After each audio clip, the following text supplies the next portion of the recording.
India Japan സംയുക്ത സൈനികാഭ്യാസമായ ധർമ്മ ഗാർഡിയന്റെ 7ാമത് പതിപ്പ് പുരോഗമിക്കുകയാണ്. വിവിധ കരസേനകൾ ചേർന്ന യുദ്ധമുഖത്തെ പുതിയ വെല്ലുവിളികളെ നേരിടാനുള്ള പരിശീലനമാണ് നടക്കുന്നത്. ഫെബ്രുവരി 24 ആരംഭിച്ച ഈ അഭ്യാസം മാർച്ച് 9 വരെ തുടരും.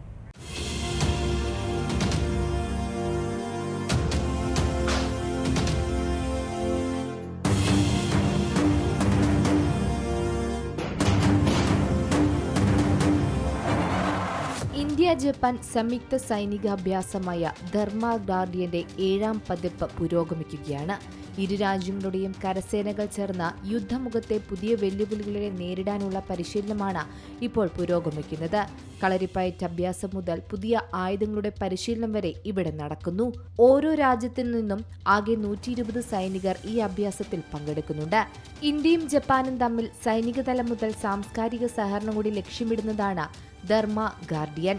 ഐക്യരാഷ്ട്രസഭയുടെ ഉത്തരവിന് കീഴിൽ നടത്തുന്ന സംയുക്ത നഗര യുദ്ധത്തിലൂടെയും ഭീകരവിരുദ്ധ പരിശീലനത്തിലൂടെയും ഇരു സേനകളും തമ്മിലുള്ള പരസ്പര പ്രവർത്തനക്ഷമത മെച്ചപ്പെടുത്തുക എന്നതാണ് ഈ അഭ്യാസത്തിന്റെ പ്രാഥമിക ലക്ഷ്യമായി പറയുന്നത്.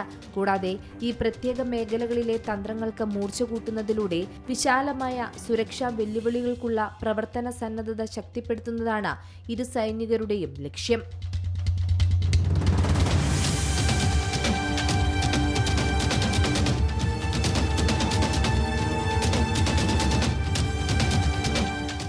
ഫെബ്രുവരി 24 ആരംഭിച്ച അഭ്യാസം മാർച്ച് 9 വരെയാണ് തുടരുക. ഇതിനു മുമ്പുണ്ടായിരുന്ന ധർമ്മ ഗാർഡിയന്റെ പതിപ്പുകളുടെ അടിസ്ഥാനത്തിൽ ആവേശം ഉൾക്കൊണ്ട ഇന്ത്യയും ജപ്പാനും തമ്മിലുള്ള വളർന്നുവരുന്ന തന്ത്രപരമായ പങ്കാളിത്തത്തിന് അടിവരയിടുന്നതാണ് ധർമ്മ ഗാർഡിയൻ 2026. മികച്ച രീതികൾ കൈമാറുന്നതിനും ഏകോപന തന്ത്രങ്ങൾ പരിഷ്കരിക്കുന്നതിനും പരസ്പര വിശ്വാസം വികസിപ്പിക്കുന്നതിനുമുള്ള ഒരു വേദി കൂടിയാണ് ഇരു സൈന്യങ്ങളെയും ഉദ്യോഗസ്ഥർക്ക് ഈ അഭ്യാസം നൽകുന്നത്.